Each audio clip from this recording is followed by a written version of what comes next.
Salve a Música! Realização: Ordem dos Músicos do Brasil, Conselho Federal. Apoio Cultural: Ordem dos Músicos do Brasil, São Paulo. Sindicato dos Músicos do Estado de São Paulo. Belo Dente Odontoplano e BV Seguros. Olá! Aqui estamos novamente no Salve a Música. Hoje nós vamos ter um pouco mais da diversidade da música brasileira. A música brasileira é uma das músicas de maior amplitude em termos de estilos musicais, de riqueza. E hoje nós vamos ter um trio instrumental. Nós vamos ter o Gabriel Deodato Trio. Tocam o que há de mais puro em termos de bossa nova, que é o nosso compositor e maestro Antônio Carlos Brasileiro Jobim. Eu não vou falar muito não, porque o que nos interessa aqui é música. E o que eu vou dizer é o seguinte: maestro, som na caixa e nos corações.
muito obrigado, grande gratidão por vocês. E como palmas, a eloquência do silêncio mais respeituoso, né? Essas são as melhores palmas, na verdade. E nós vamos conversar um pouco sobre o que nós acabamos de ouvir. É Antônio Carlos Jobim. Vamos conversar com Gabriel Deodato, né? Gabriel, nós sabemos que a bossa nova ela foi fortemente influenciada pelo jazz americano. E depois que ela se formou-se esse estilo musical muito forte, esse estilo reverberou para o mundo inteiro com uma força muito grande, né? Então, faz a gente entender, eu sei que você sabe disso, nós conversamos nos bastidores antes, viu? Nos conte como o jazz influenciou a música brasileira, ok? E depois, como é que isso reverberou? O microfone é seu, garoto. O jazz influenciou a música brasileira de uma forma, principalmente da forma harmônica, né? Que os músicos, assim, a gente tem a tradição da história vindo da música erudita, que aí tem a história do choro, do machixe, que tecnicamente usou isso, e isso estava muito ligado ao batuque e essas coisas. Ao decorrer da história, com a questão da Primeira Guerra Mundial, muitos músicos europeus foram para os Estados Unidos, começaram a trabalhar orquestrações, outras coisas diferentes, e essa sonoridade, através de discos, na verdade, primeiro foi o cinema, né? Tem relatos dos músicos mais antigos que falam que eles iam no cinema para ouvir as trilhas, porque não era falado em cinema, né? Era só tocado. Então, essas orquestrações começaram a semear na orelha dos músicos brasileiros essa questão da harmonia mais rebuscada, e aí eles começaram a pesquisar isso. Um grande músico que influenciou profundamente a questão harmônica foi o Garoto, né? O Garoto tocava no Bando da Lua com a Carmen Miranda, e ele foi tocar nos idos de 1940 nos Estados Unidos lá, aquela história do Zé Carioca, essa coisa do Brasil e Estados Unidos, esse afinamento das relações, né? E ele voltou de lá com mais informações, né? Tem relatos que ele tocou com muitos músicos de jazz lá. E aí ele já voltou tocando diferente, só que ainda não era bossa nova. Só que o que ele fez? Ele misturou aquela harmonia, que ele tocava muito bem todos os instrumentos de corda, guitarra, bandolim, violão tenor. Ele assimilou isso com a coisa do samba. Claro. E aí começou a acontecer, né? Tem relatos que o Tom Jobim, o próprio Jobim com o Johnny Alf, teve trio com o Garoto, né? E uma música que é muito conhecida no meio do violão que o pessoal toca, um chamado Lamentos do Morro, que tem uma influência, vou tocar só um pedacinho da segunda, que tem esse daqui, ó.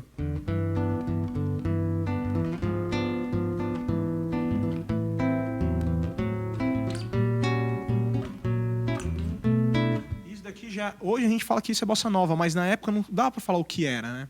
Porque não se sabia, ele estava fazendo essa música, essas harmonias, esse repertório, e dentro disso, assim, depois disso ele foi morar no Rio, né?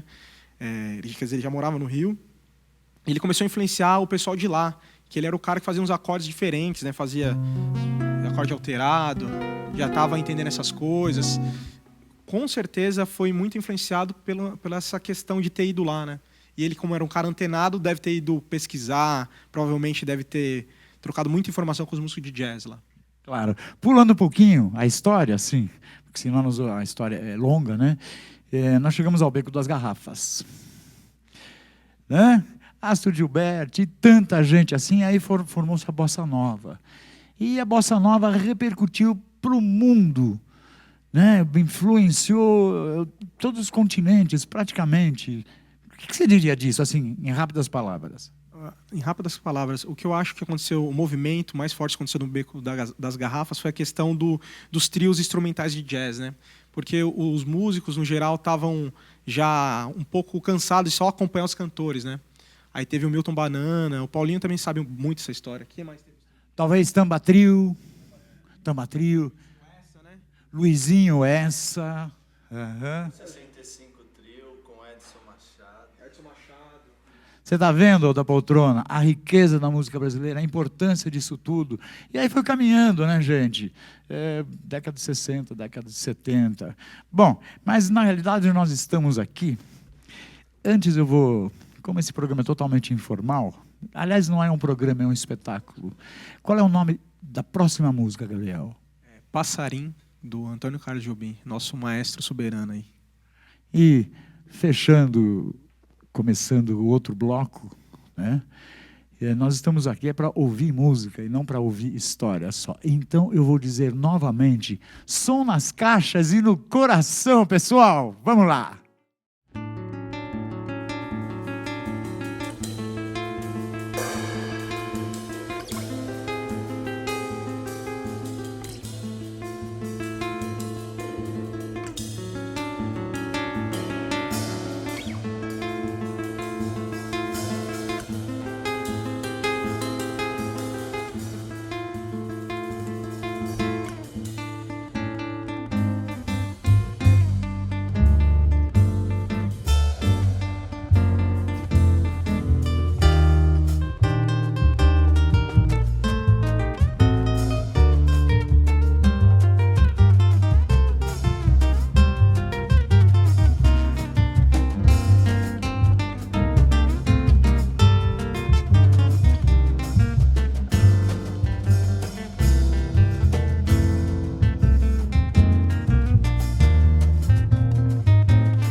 Maestro Antônio Carlos Jobim. É com grande emoção que eu falo. Muito obrigado, mestre. E muito obrigado, trio, né? Agradecemos o trio em grupo. Agora vamos agradecer pessoa por pessoa e saber um pouco da história de cada um desses músicos, né? Então nós vamos saber aqui o nome dessa pessoa aqui que é a base do trio, né? Contrabaixo. Eu sou o Danilo. Danilo, me diz uma coisa, assim, em rápidas palavras, como é a tua formação? Como é que é isso de estudar contrabaixo? Onde você estudou? Qual o seu objetivo? Assim, de uma forma bem rápida. Eu estudei no LM, na antiga LM, atual EMESP. Estudei com o Marinho Andreotti. E estamos aí tocando, fazendo jazz, fazendo bossa nova, fazendo o que aparecer. A gente está tentando fazer o melhor. Muito obrigado, viram só? Quantas horas você estuda por dia? Escuta essa. Eu já estudei mais. Hoje é uma média de umas 3, 4 horas por dia estudando e aí tocando, tentando tocar todo dia também. Depois dizem que vida de música é fácil. Estuda 4 horas por dia. Eu também sou músico, pessoal. Também é 4, 5 horas por dia. E nenhum deles vai dizer coisa diferente. Pode ter certeza. Vocês querem ver? Deixa eu chegar aqui, perto aqui, do Homem dos Couros. Esse é o barulhento. Seria o barulhento, mas vocês viram com a leveza com a qual ele toca? Vocês viram só? Seu nome, querido? Eu sou o Paulo Oliveira. Prazer, Paulo. Muito prazer. E, Paulo, vamos saber também de onde você estudou, de onde você veio, para onde você vai. Pode ser? Pode. Eu acredito que eu tenho um caminho em comum com eles.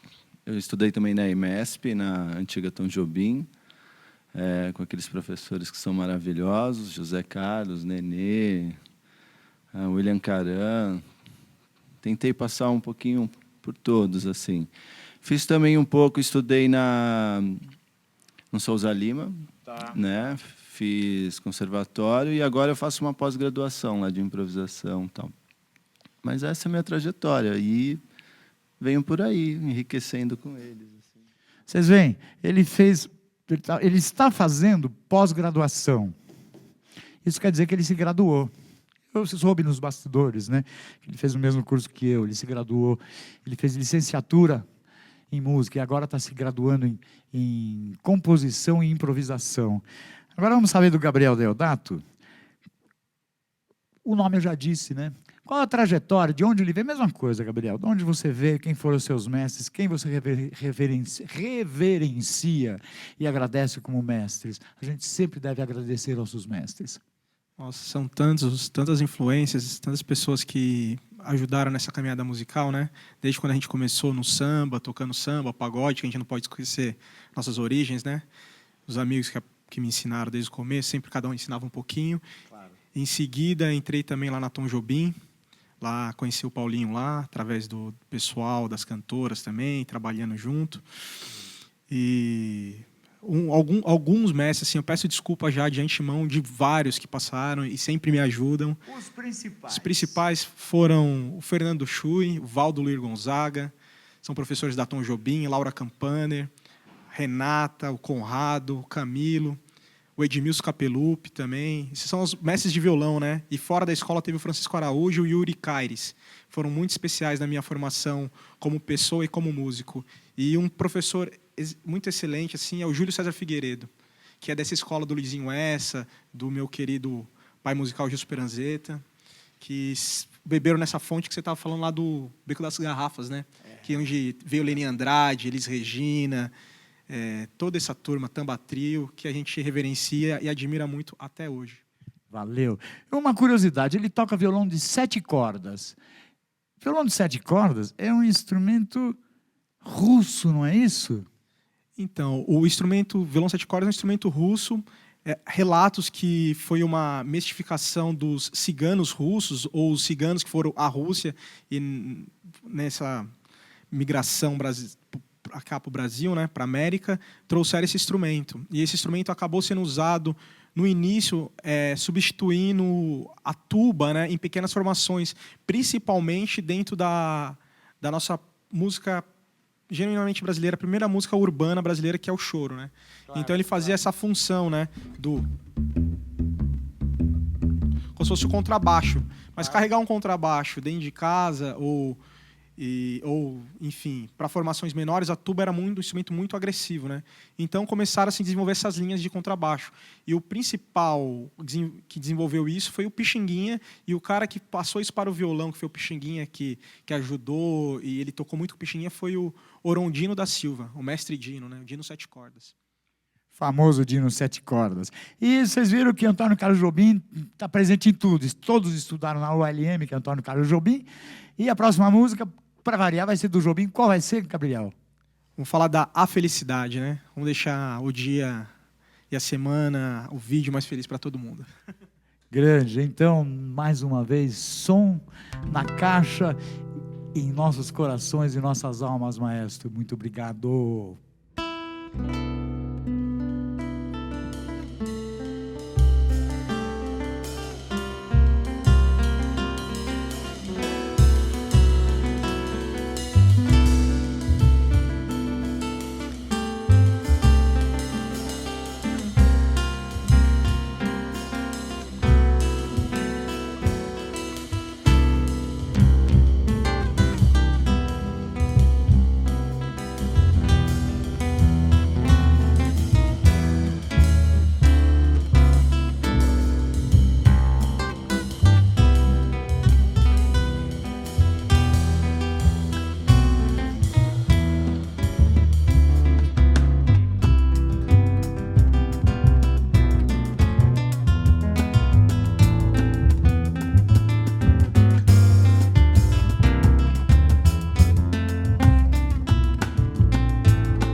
felicidade, muita felicidade.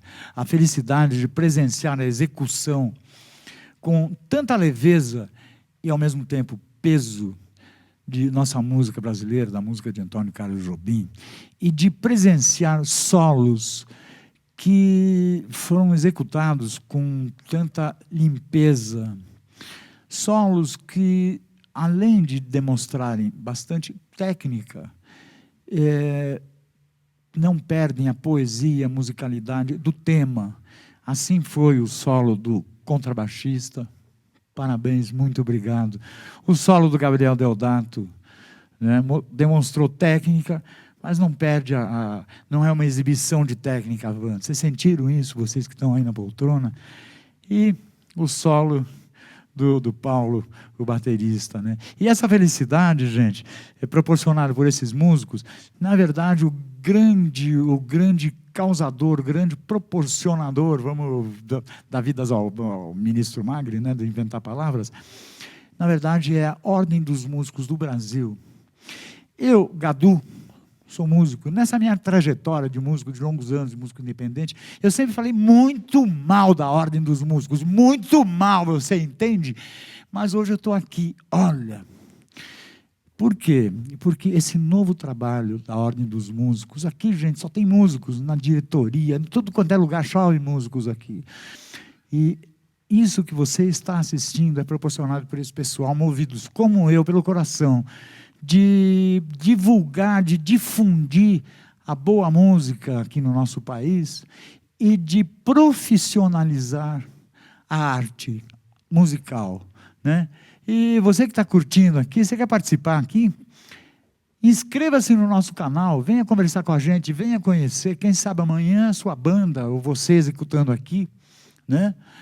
Então, aguarde o próximo espetáculo e um segundo de gratidão. Vamos agradecer por tudo isso que nós vimos e por tudo. Gratidão é sempre bom, gente. Muito obrigado. Realização: Ordem dos Músicos do Brasil, Conselho Federal.